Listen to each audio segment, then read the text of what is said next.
Of the 46 presidents we've had in the United States, none have been as controversial or decisive as the 45th, or in other words, Donald Trump. None have been tried to be impeached 3 or 4 times. None have had 3 or 4 felonies and 30-something misdemeanors upheld in court. And certainly the ones that were impeached or tried to be impeached were never upheld in court for their legal troubles. So why is it that Donald Trump is the first of his kind for being upheld in the law system?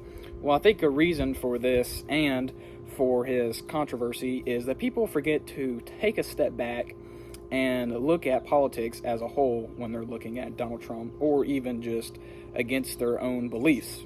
And the fact of the matter is, I think that we can all agree, no matter where you come from in life, what your political views are, how you were raised, I think we can all agree that politicians, almost every one of them, if not every one of them, are corrupt, crooked, or the point is that they've had to do something in life to get where they're at, and most likely that thing was either not moral or it was most likely not legal. So with this in mind, how come is it that Donald Trump is being prosecuted and looked down upon for stuff that he's done, even though we all know that they're just all bad?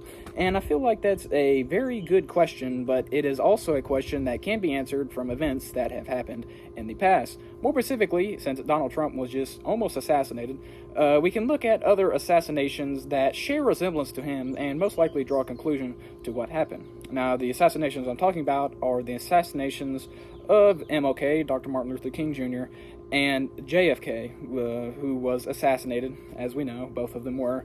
But let's look at MLK first, since technically he was a private citizen, and Donald Trump is kind of a private citizen, but not really. I think everybody knows that Dr. Martin Luther King Jr. did a lot for the activism community. He did some great things for the pushing rights and stuff like that. But his private life was kind of a mess. He had affairs on his wife. And for the purpose of this video, again, this video is not political, but he was a socialist. And for the United States of America, they really don't like socialists, communists, all that stuff. America likes democracy, and they're going to keep democracy in America. So since they knew that Dr. Martin Luther King Jr. was a very influential figure, and they also figured out that he was a socialist, they would go into his rooms before he would travel to these places, and they would wire his hotels in hopes of getting blackmail on him and hopes of quieting him down and making him less influential than he was. Well, eventually MLK caught on, and he came up with this, I would say, ingenious idea. But he pretty much, since everybody knows he was a pastor, he was a religious leader, he confessed to his congregation or his followers on what he had done and asked for forgiveness. Now, if they would have released this blackmail, it would have probably been over for him, but he was one step ahead and he disclosed all this. So, with that being said, the FBI then lost all of their blackmail on MLK, and they would have to wait quite a longer and possibly hurt democracy. So next thing you know, MLK ends up dead in a hotel in Memphis by supposedly James Earl Ray. Now, there is a very famous conspiracy theory and a very widely regarded conspiracy theory, and it states that the FBI did have a role to part in MLK's assassination. There were recounts of the scene and witnesses saying that they witnessed FBI agents trimming the tree between James Earl Ray's room at the hotel and the clear line of shot to the balcony where MLK was, and that saying that there was no clear shot and the FBI had to frame somebody. And even going to the point to where they saw FBI agents the day before snooping around in bushes. It's a whole thing I'm not going to cover in this video, but it is widely regarded that the FBI did have something to play in the assassination of MLK. And even MLK's own family went on to say that they don't believe James Earl Ray actually did the murder and that he was framed by the government, and there was a whole lawsuit. You can dive into that yourself, but we're making the comparisons between these two. And if we look at them, they're actually quite similar, because if you wouldn't guess, who was also on the case of the Mar-a-Lago, where Trump was supposedly holding government documents. Again, I don't know if it's true. I don't know if it's not. A lot of that legal stuff, it's all behind the scenes. You can't really do too many theories about it because it's real complicated. But supposedly, he had documents that he wasn't supposed to have at his residence. So the FBI was put on the investigation, and usually the FBI would cover something like that because it was political. Again, you could say that it should have been somebody else, but nevertheless, the FBI was put on it. Well, guess who also received the warrant to go inside of his house and search for these documents? Yep, the FBI. Now, this is very similar because you could record this, you could simulate this to the blackmail of MLK and the documents that Trump has as basically the same thing, because if they found documents that he wasn't supposed to have, and you could do blackmail and you could maybe not get him to run for president again. It's basically almost the same thing. They were both could be used as blackmail. And well, the next thing you know, right after the assassination, news comes out, that the documents were disregarded. And that is very suspicious. Again, most likely the FBI, stuff going on behind the scenes. They probably knew before the assassination attempt that these documents were not going to be upheld in court, but the news only came out afterwards, which is incredibly suspicious, because if we take the saying that history repeats itself, that is basically one-to-one. Government tries to get blackmail. The government tries to get blackmail in Mar-a-Lago. The government tries to get blackmail against MLK by planting evidence. Well, the blackmail turns up dead. The blackmail turns up not working out. They lose their blackmail. Next thing you know, both are possibly assassinated. Just saying, could be a coincidence, but history does tend to repeat itself. And even if this isn't just a coincidence, let's look at another assassination, JFK. Now, not necessarily the FBI wasn't really on this one, but it's believed that the CIA had something to do. For those of you that don't know, JFK's brother was like head of the CIA or something like that, and he wanted him gone for some motive reasons, power, probably something like that. And well, it's very odd, let's just say that you had CIA members, Secret Service members, all the above, that they drove through a motorcade in Dallas, Texas, for those of you that don't know, and there was hundreds of thousands of stories that needed to be checked. And instead of checking every single story or just stationing a guard outside of a building, they opted to do nothing about that.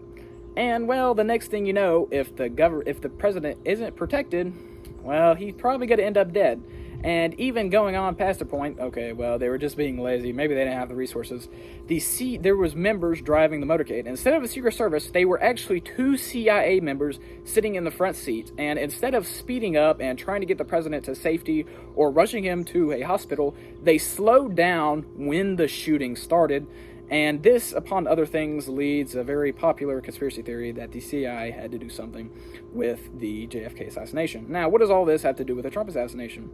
Well, it is also oddly similar to the Trump assassination, where Trump was stationed in a rally. It was in Pennsylvania or something. I'm not sure if it's Pennsylvania, but the point was, it was a farm in the middle of nowhere with, 6 buildings around that have a vantage point to where you could visibly shoot the president.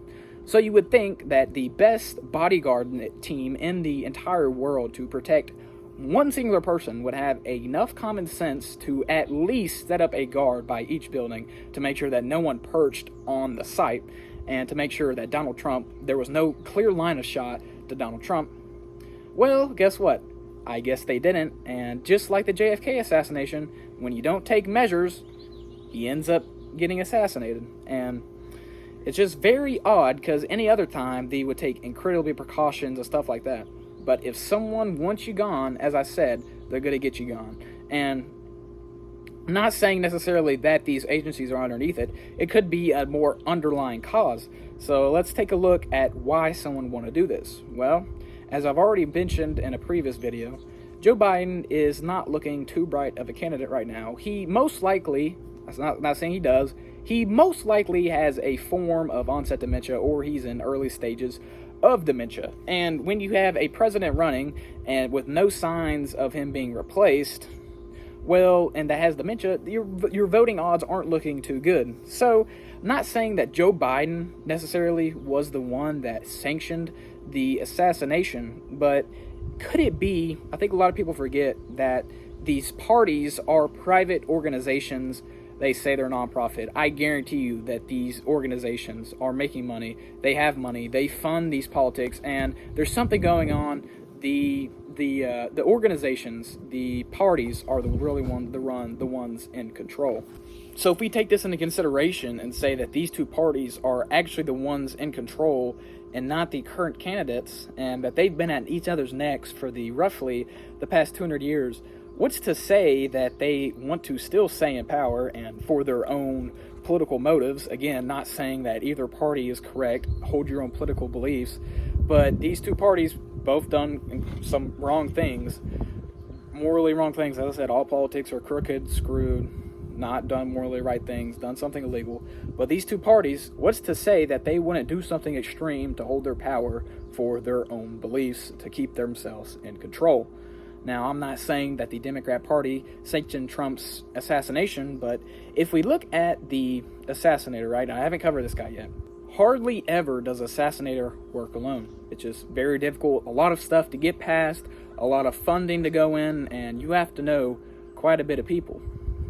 Or, as in some rare cases found in the Middle East and China and stuff like that, government agencies will kidnap people, brainwash them into believing what they want to believe, and then they will send them out with limited training to assassinate these targets. And the reason that they do this is, why would you send one of your best men to go assassinate someone, and chances that, one, he either gets killed, as in the Trump assassinator, or you lose him and he becomes a prisoner?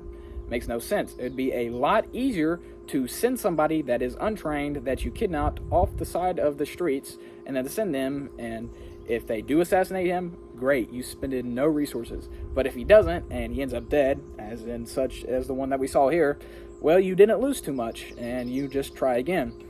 So if we look at the person who's Crooks, he is a early aged, 20 years old. He is a male, okay? Not married. Supposedly doesn't have a lot of friends. Just started a new small town job. All of these criteria meet for someone who will not be checked up upon for a decent amount of time. If he was married, his wife will know that he was gone. If he was older enough, he probably would have made connections. Doesn't have any friends. His friends aren't going to be checking up on him. And the job. Oh, well, he's 20 years old. He's probably out and about. I'm not going to check up on him. So all of these are perfect criteria for these brainwashed assassins that government agencies like to send out, in hopes that they don't have to spend a lot of resources and still accomplish their goals. So with all of this in mind, you could say that it was a lot of coincidences. But once you start getting past a pattern of three after a repeating of three of the same thing, and I just listed 3 coincidences there, I think I'm starting to see a pattern. And let's say all this is true. They would say that not the Democrat Party, not even going to say, I don't even want to say party, these two rivaled parties. I'm not a big believer of the two-party system. Our forefounders warned us against the two-party system. But let's say that these two parties are head-to-head and that they want to retain power. Well, if someone is clearly going to win, you're going to try to cut them out. Let's say you're on a head race. If someone is clearly faster than you, well, the only way you can win is if you cut them out on the bottom and you keep on going and the other person doesn't. So I'm not saying you can believe what you want to believe, but it is very odd that you have somebody that has dementia. You have a president that he beat last term, and then all of a sudden he's getting assassinated. And if this is the case, let's say these two parties are trying to cut each other out, then it would not be a surprise to me to see this happen again. He'll probably, most likely, try to be assassinated again. And in that case, if you do get a fair investigation, it's probably not going to happen. The Democrat Party, or not saying that, this video is not political, these parties are probably paying other government agencies to run the investigation. There's a whole bunch of shady stuff going on. One party could have paid the FBI. One party could have paid the Homeland Security. One party could have done all this to make an unfair investigation. One party could have paid the Secret Service to not look, not turn an eye. Turns out this guy that had the sniper on the roof had the guy in the sights for an extended amount of time and didn't pull the trigger because of his supervisor told him not to. Again, all this stuff is a coincidence, but after a certain amount of time, it doesn't turn into a coincidence anymore. It is a pattern of inequality and a pattern of legality matters that I won't get into. But most likely, if this is the case, we could be seeing another civil war unfold on our hands. Most nations have more than one civil wars, and the last time we had ours was roughly about 200 years ago. Again, this video is not political. I'm not saying one party is better than the other. One party hasn't done anything wrong. Both parties corrupt, as I said, politicians, morally wrong, not a good moral compass. But believe what you want to believe. That's about it. Stay hydrated.